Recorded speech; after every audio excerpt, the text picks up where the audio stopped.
গাছ শুধু অক্সিজেন দেয় না, মনের প্রশান্তিও দেয়।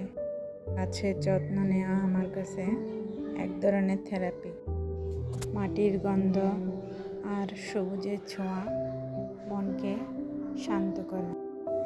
আজ নিজের বাগানটার একটু তদারকি করলাম। গাছের মাটি খুঁচিয়ে দেওয়া, খাবার দেওয়া, গাছে পানি দেওয়া, সব মিলিয়ে এক অদ্ভুত প্রশান্তি। প্রকৃতি আমাদের অনেক কিছু দেয়, আমরা কি পারি না তার সামান্য যত্ন নিতে? একটু সময় বের করে নিজের গাছের যত্ন নিন, দেখবেন মনটা সতেজ হয়ে গেছে। প্রকৃতির প্রতি সবার ভালোবাসা থাকুক অটুট। ভিডিওটি ভালো লাগলে লাইক করুন এবং আমার পেজটি ফলো দিয়ে সাথে থাকুন।